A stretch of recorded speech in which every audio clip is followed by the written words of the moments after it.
Hello, me again. It's about 8 in the morning, just woken up at the lodge in Signet Stoke, Weston-super-Mare.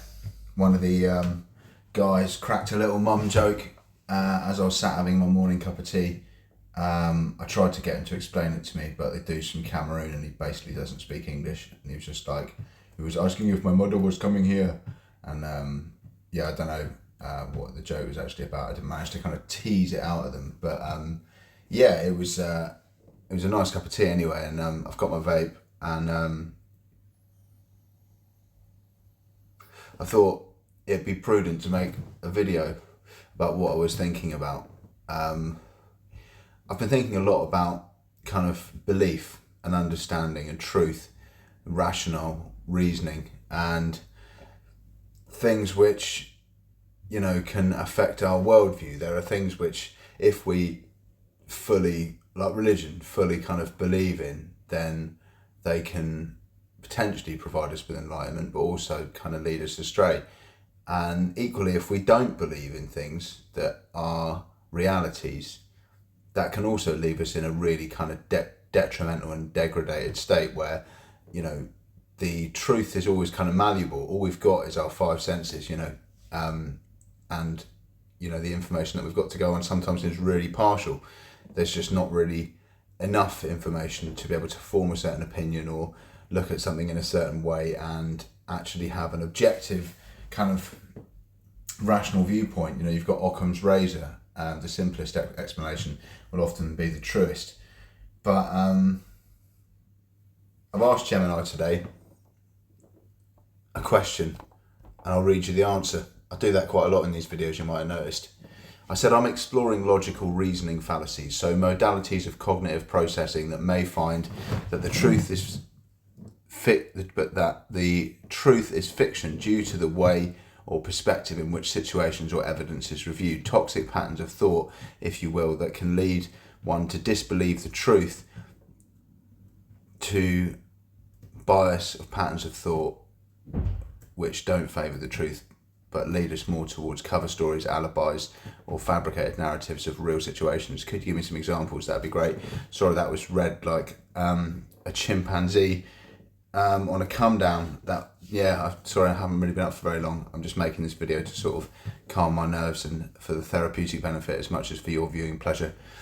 Anyway, it says, sounds like you're delving into the fascinating and sometimes frustrating world of cognitive biases and logical fallacies, particularly those that lead to a rejection of truth in favour of comforting or self-serving narratives.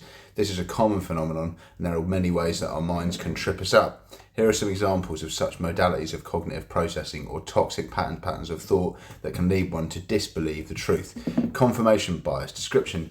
This is the tendency to search for, interpret, favour, and recall information in a way that confirms one's pre-existing beliefs or hypotheses. We actively seek out information that supports what we already think and dismiss information that contradicts it. Example, someone who believes a particular celebrity is secretly a lizard person will only notice and interpret their actions, for example, blinking strangely, appearing stoic, as evidence for their belief, while ignoring all the perfectly normal human behaviours they exhibit. They might even actively avoid news articles or interviews that present the celebrity in a normal light.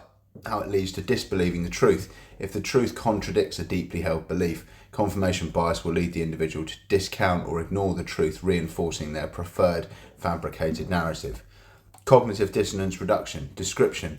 This occurs when a person holds two or more contradictory beliefs, ideas, or values, or participates in an action that is inconsistent with their beliefs. To reduce the resulting psychological discomfort, the dissonance, they will often modify one of their conflicting beliefs or invent new beliefs to make them consistent. Example, a person who strongly believes in environmental protection but frequently drives a large gas-guzzling SUV might reduce their dissonance by convincing themselves that electric cars aren't truly green due to their battery production, or that their individual carbon footprint is insignificant. How it leads to disbelieving the truth. When faced with evidence that their actions or beliefs are harmful or incorrect, rather than accepting the uncomfortable truth, they'll rationalise, minimise or deny the truth to maintain a consistent self-image or worldview. This often leads to elaborate cover stories they tell themselves.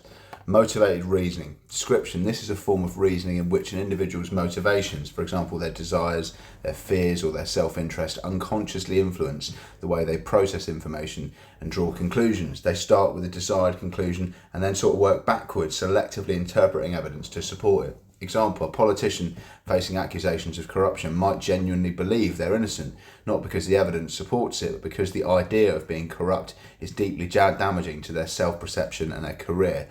They will actively seek out any information that might exonerate them, no matter how flimsy, and dismiss strong evidence against them. How it leads to disbelieving the truth. The desire for a particular outcome, for example, to be innocent, to be right, to maintain a certain status, overrides objective assessment of the facts, leading to the construction of an alibi or alternative narrative. The backfire effect, number 4. This is a less common but powerful phenomenon where people are presented with evidence that contradicts their beliefs. They can actually strengthen their original belief instead of changing it. This often happens with deeply ingrained beliefs that are tied to one's identity.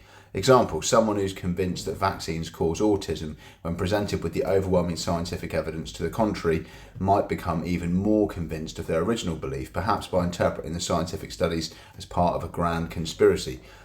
I could make another video on that subject all on its own actually.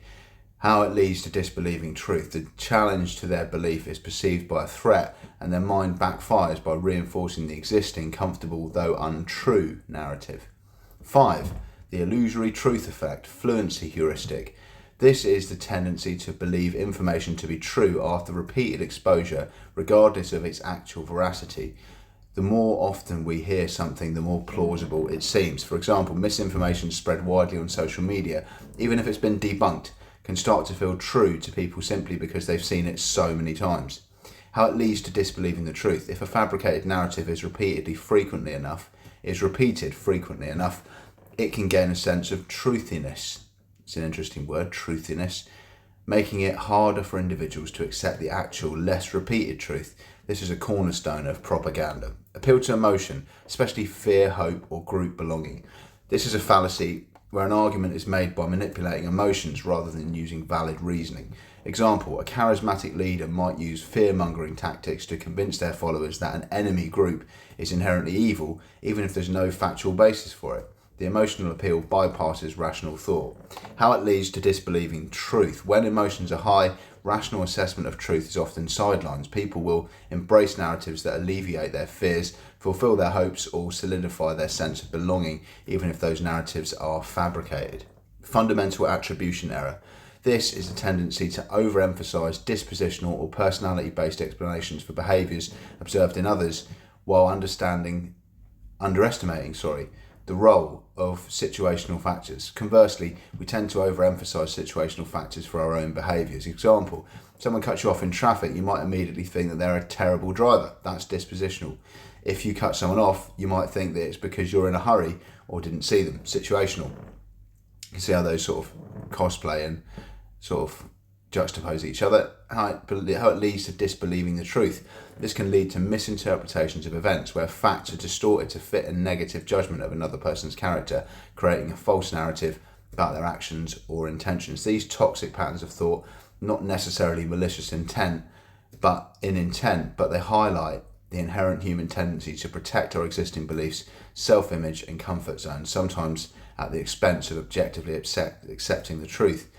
Understanding them is the first step in trying to mitigate their impact on our reasoning.